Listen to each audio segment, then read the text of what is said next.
Hey everyone, hi, welcome back to English with Ananya. This is your 15-minute mock test. और ये 15 minute में एक proper mock test आप मेरे साथ कर लेंगे जो आपकी स्पीड भी बढ़ाएगी और एक्यूरेसी भी। तो अगर आप नए हैं इंग्लिश विद अनन्या पे तो सबसे पहले तो चैनल को सब्सक्राइब करिए, बेल आइकन प्रेस कर लीजिए और उसके साथ साथ टेलीग्राम ज्वाइन कर लेना क्योंकि सारे पीडीएफ आपको टेलीग्राम पे मिलेंगे। इंग्लिश विद अनन्या के लिंक डिस्क्रिप्शन बॉक्स में आपको मिल जाएगा। सीधे चलते हैं पहले क्वेश्चन की तरफ विदाउट वेस्टिंग एनी टाइम।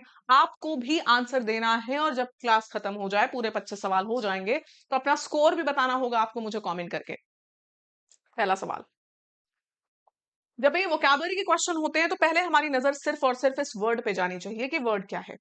और जब वर्ड का मीनिंग ना पता हो तो आप स्टेटमेंट से उसका कोटेक्चुअल मीनिंग समझ सकते हैं। डोसाइल होता है जो सबकी आज्ञा का पालन करता है, बिल्कुल जी हजूरी करता है, आज्ञा का पालन करता है, डोसाइल है। अब हमें डोसाइल का मीनिंग बताना है, रिवील खुलासा। प्लाइबल फ्लेक्सिबल चीज को कहते हैं। एग्जिबिट मतलब कुछ शो करना और क्लैरिफाई का मतलब किसी चीज को साफ कर देना। अब यहाँ पे भैया प्लाइबल प्लाइबल फ्लेक्सिबल, किसी पर्सन को अगर आप प्लाइबल कह रहे हो तो वो खुद को ना दूसरों के अकॉर्डिंग भी ढाल लेता है और दूसरों की बातें भी मान लेता है, बहुत ही फर्म नहीं होता। तो सबसे सूटेबल यहाँ पे प्लाइबल है। ठीक है, नेक्स्ट क्वेश्चन देखेंगे। Next word is mirage. और मिराज का मतलब अगर मैं आपको बताऊं तो मिराज कोई ऐसी चीज है जो इल्यूजन है। अब रोड पे चल रहे हैं, सामने दूर दिखता है धूप के टाइम के पानी बड़ा हुआ है, दैट्स अ मिराज, है ना, दैट्स एन इल्यूजन। वो पास जाओ तो वो गायब हो जाता है। तो मिराज एक इल्यूजन है, इसका सिनोनिम हमें बताना है। फैंटेसी भी कह सकते हो, फैंटेसी भी रियल नहीं होती। ठीक है, एविडेंस प्रूफ है। नेक्स्ट, अब एक वर्ड है एनोवेट। एनोवेट का सिनोनिम बताना है। एग्जॉस्ट, मोटिवेट, रिवाइव या फिर स्ट्रेंथन। एनोवेट किसी की सारी एनर्जी निकाल देना, चूस लेना, जिसको कहते हैं एनोवेट। सारी एनर्जी खत्म कर देना एनोवेट होता है। अब एनोवेट का मीनिंग बताना है। स्ट्रेंथन, रिवाइव, मोटिवेट या एग्जॉस्ट। स्ट्रेंथन तो मजबूत करना होता है, ये तो हो जाएगा इसका एंटोनिम। रिवाइव नई जान डालना। मोटिवेट किसी को, है ना, एकदम बोलते ना कि अंदर उसके उसको एकदम इंस्पायर करना। एग्जॉस्ट इज थका देना। आंसर हो जाएगा एग्जॉस्ट, ऑप्शन नंबर डी। ठीक, एग्जॉस्ट इज ऑल्सो थकाना, राइट। नेक्स्ट है aviation. The arrival of privately owned low cost airlines has shaken out the market. Error बतानी है। प्राइवेटली ओन्ड सही है, लो कॉस्ट एयरलाइंस भी सही है, has shaken out the market ये भी सही है। और जब सब कुछ सही है तो आंसर हमारा बहुत ही सिंपल है, यहाँ पे आंसर हो जाएगा नो एरो। ठीक है, सही है तो नो एरो। आइए नेक्स्ट देखिए जरा, कहता है had Iran been sincere in its apology, it should not only unearth। had Iran been sincere बिल्कुल सही है। यहाँ पे had प्लस V3 लिखा है, यहाँ पे क्या लिखा है, should not only what does। ठीक है, टाइप 3 कंडीशनल वाला यहाँ पे हालत आ रही है। ठीक है, तो had Iran been sincere, अगर ईरान सिंसियर होता, ये कहने की कोशिश करी जा रही है जो कि बिल्कुल सही है। अगर ईरान सिंसियर होता, नो इम्प्रूवमेंट। ठीक है, both countries were dash an all out war early this week, have been into, on the brink of, on the edge of होता तो हम मान सकते थे, ये तो होगा ही नहीं। गो फॉर का मतलब होता है to choose something, to select something. सबसे सूटेबल है on the brink of something, मतलब लगभग दोनों कंट्रीज में वॉर होने ही वाली थी। On the brink of something का मतलब होता है बस कोई चीज होने वाली होना, तो on the brink of war का मतलब दोनों कंट्रीज के बीच में वॉर जैसे हालात थे, वॉर होने ही वाली थी। ठीक है, क्या हो जाएगा, ऑप्शन नंबर बी। अगर सी में एज ऑफ होता तो शायद हम उसको भी चूज करने क्या सोचते। राइट, नेक्स्ट देखिए। टू बी फुल और covered with a mass of small bubbles, मतलब पूरे बबल से कवर होना, खूब सारे बबल्स, झाग के बोलते हैं ना, झाग के लिए क्या वर्ड होता है, फ्रॉड। आंसर हो जाएगा फ्रॉडी। एग्जैक्टली, झाग से भरा हुआ, fraudy will be the answer. ठीक है, ब्रू का मतलब कॉफी या चाय बनाना, दैट इज ब्रूइंग। सेंटिलेटिंग इज चमक, शाइन करना।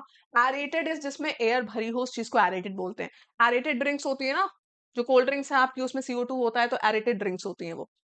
ठीक है, next question. Delusion of suffering from a disease, lypemania, nosomania, narvomania या फैगमोमेनिया। बताएं, ऐसा इल्यूजन होना, ऐसा भ्रम सा होना कि हमें कोई बीमारी है, हमें कोई डिजीज है, इसको हम बोलते हैं नार्वोमेनिया। बीमारी का इल्यूजन, भ्रम कि भैया हमें कोई बीमारी है, हमें कोई डिजीज है, दैट इज कॉल्ड, अच्छा okay, that is not narvomania, my bad. That is nosomania. Actually nosomania ही होता है, ठीक है, नहीं ऐसा तो कोई टर्म ही नहीं होता। नारोमेनिया सही चीज है, नारोमेनिया जैसा कोई टर्म नहीं होता, एक्चुअली दैट इज नोजोमेनिया। सही है। उसके बाद हमारे पास होता है फैगमोमेनिया, मतलब कुछ लोग के अंदर हमेशा ऐसा डिजायर होता है कि हम कुछ खा ले, खाते रहे, इसे हम कहते हैं फैगमोमेनिया। फिर आता है हमारे पास लाइपीमेनिया, और लाइपीमेनिया में क्या होता है, मतलब बहुत सैड है इंसान, डिप्रेस्ड है, तो दैट इज लाइपीमेनिया। ठीक है, तो ये चारों वर्ड्स आपके लिए न्यू हो सकते हैं, चार खैर एक तो है ही नहीं, इट्स नोजोमेनिया, दिमाग में रखो, ये एन वाला शायद सिर्फ कंफ्यूज करने के लिए ही दिया गया था, है ना, ऐसा कोई वर्ड ही नहीं होता है। नेक्स्ट क्वेश्चन इज आप, the report is candid in admitting that the investment by the government in education and skill development have been eroded considerably.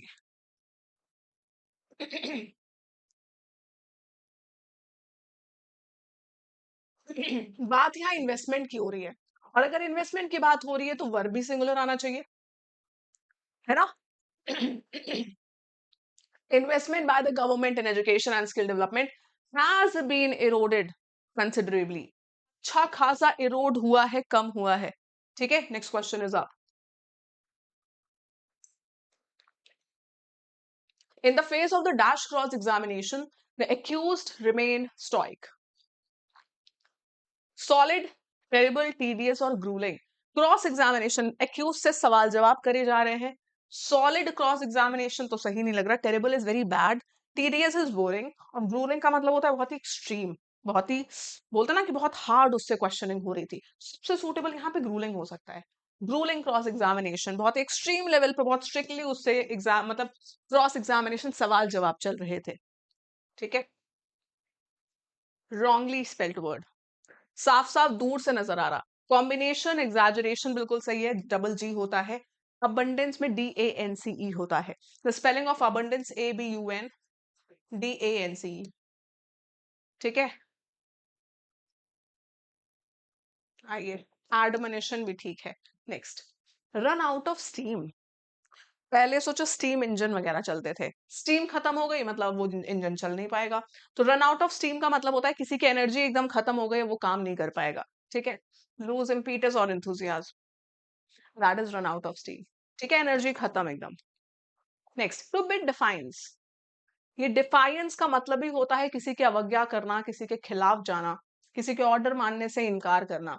तो बिट डिफाइंस का डिसरिगार्ड रेकलेसली, बिल्कुल बोल दिया हम आपकी बात नहीं मानेंगे, हम आपकी बात से सहमत नहीं है, this is called to bid defiance. ठीक है, चलिए, फिर से हमसे बोल रहा है wrongly spelled word, ideology, idiocy, EDSC, idealise, idiosyncrasy. Idiosyncrasy में SYNCRACY होता है। किसी को कोई चीज अजीब लगना, इसको आइडियोसिनक्रेसी कहा जाता है ना, पिक्यूलियर या अजीब लगना आइडियोसिनक्रेसी है। आइडियलाइज मतलब हम किसी चीज को आइडियल मान रहे हैं, परफेक्ट मान रहे हैं। ईडीएससी, इडियट से बना है, मूर्खता होता है। आइडियोलॉजी वो प्रिंसिपल, वो सेट है जो कि कोई फॉलो कर रहा है, सेट ऑफ प्रिंसिपल्स और रूल्स जो कोई मानता है, वो उसकी आइडियोलॉजी होती है। ठीक है, चलिए नेक्स्ट वन,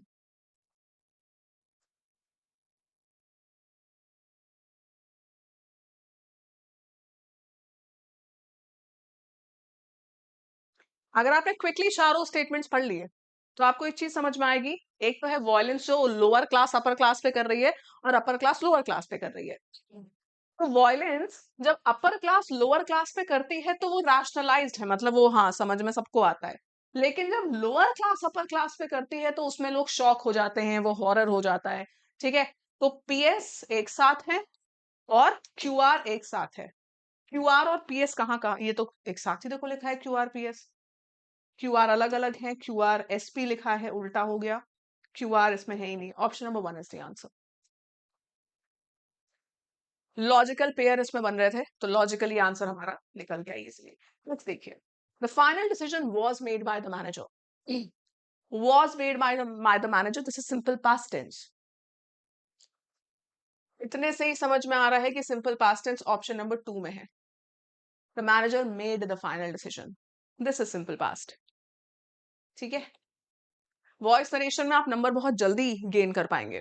नेक्स्ट देखिए, the lawyer presented a dash argument that change the jury's opinion.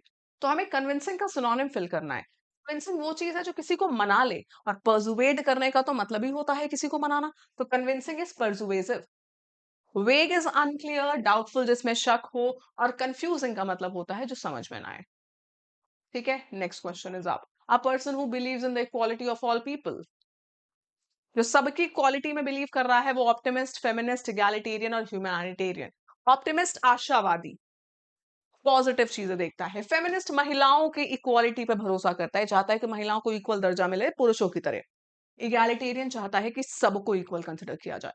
और ह्यूमैनिटेरियन है मानवतावादी। Answer is egalitarian.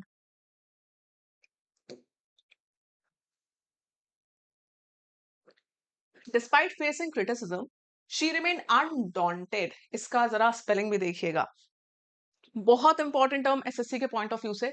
अनडॉन्टेड का मतलब होता है जिसको किसी बात का डर ना हो।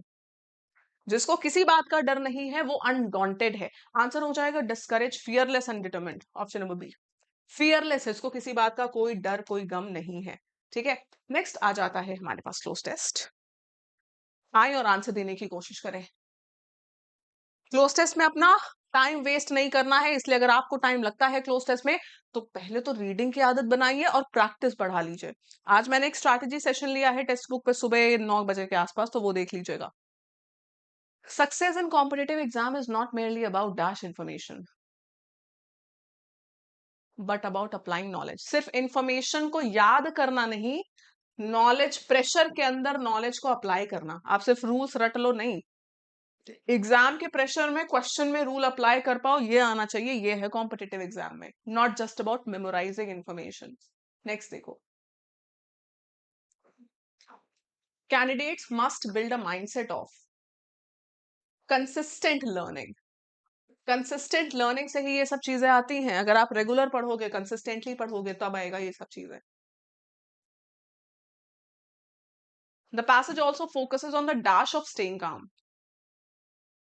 इंपॉर्टेंस ऑफ स्टेइंग काम। कॉम्पिटिटिव एग्जाम में काम, शांत रहने का बहुत बड़ा इंपॉर्टेंस है। ठीक है, importance of staying calm. Number 4 देखिए, by following a dash approach to preparation. Structured, आपका अप्रोच कंफ्यूजिंग, लेजी और केयरलेस नहीं, स्ट्रक्चर्ड होना चाहिए। एक प्रॉपर स्ट्रक्चर से आप तैयारी कर रहे होने चाहिए। ठीक है, नंबर 5 देखिए, ultimately cracking the assessee CGL exam is a dash of smart work and self discipline. It is a mixture of, it is a mixture of smart work and self discipline. दो चीजें आपस में मिल रही हैं, दो चीजों का कॉम्बिनेशन, तो कॉम्बिनेशन को आप मिक्सचर भी कह सकते हैं। अब एक सवाल आपके लिए असाइनमेंट है जो मुझे ये बताएगा कि आप कितना सीरियसली ले रहे हैं इन 15 मिनट मॉक टेस्ट को। ठीक है, ये है वो असाइनमेंट क्वेश्चन। इसका स्क्रीनशॉट लीजिए, इसका आंसर आप मुझे कमेंट सेक्शन में देंगे। ओवरऑल स्कोर आप अपना मुझे बताएंगे। आंसर चेक कैसे करोगे इसका, पीडीएफ में टेलीग्राम पे डाल दूंगी। इंग्लिश विद अनन्या के टेलीग्राम का लिंक डिस्क्रिप्शन बॉक्स में है, वहां से पीडीएफ उठाइएगा, चेक करिएगा आपका ये क्वेश्चन सही है कि नहीं। ठीक, लेकिन आंसर करने के बाद ही चेक करिएगा। और मुझे पहले तो बताना कि क्या सच में ये क्लासेस आपको यूजफुल लग रही हैं, क्या ये क्लास आपको रेगुलर चाहिए। तो इस क्लास को लाइक कर देना, नए हो इंग्लिश विद अनन्या पे सब्सक्राइब कर लेना चैनल को। मैं आपको बता दूं बहुत ही काम की चीज आपके लिए, पहली बात तो आपको पीडीएफ मिल जाएंगे, ये है टेलीग्राम ग्रुप। दूसरी चीज, अगर आप तैयारी को लेकर सीरियस हैं, तो टेक्स्ट बुक ने जो अपना सब्सक्रिप्शन निकाला है सुपर पास लाइव का, उस सब्सक्रिप्शन में करीब 375 प्लस एग्जाम्स के कोर्सेज हैं। को अलग अलग एग्जाम्स के लिए अब अलग अलग बैचेस खरीदने नहीं पड़ेंगे, आप हर एक बैच के लिए 500, 600, 1000, 1500 रुपए देते हैं, और मॉक टेस्ट के लिए अलग से। पहली बात तो इसमें टेक्स्ट बुक का पास प्रो फ्री है इस सुपर पास लाइव के साथ, मतलब मॉक टेस्ट फ्री है। और सुपर पास लाइव में 375 प्लस एग्जाम के पेड कोर्सेज सब एक ही जगह, रिकॉर्डेड भी है और लाइव भी है। जिनके जिनके नोटिफिकेशन आते जाएंगे, लाइव कोर्स लॉन्च होते जाएंगे। सीजीएल का, सीएचएसएल का, एमटीएस, जीडी, स्टेनो, एसएससी के सारे exam, railway, teaching, state exam सब कवर्ड है।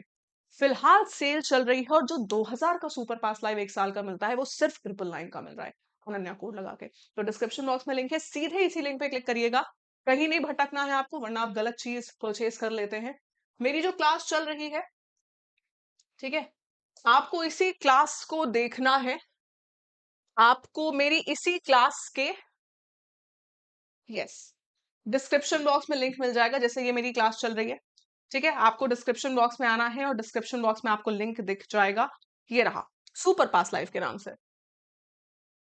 ठीक है, ये आपको सुपर पास लाइव का लिंक दिख रहा है, कोड यहाँ पे स्पेलिंग लिखी हुई है, हमने लिंक पे क्लिक कर लिया। जैसे ही हमने लिंक पे क्लिक किया, हम सीधे पहुंच जाएंगे सुपर पास लाइव के पेज पे। इससे आप कुछ गलत चीज नहीं परचेज करेंगे, ये सीधे आपका पेज खुल जाएगा। अगर आपको 999 रेट दिख रहा है, मतलब कोड लग गया है।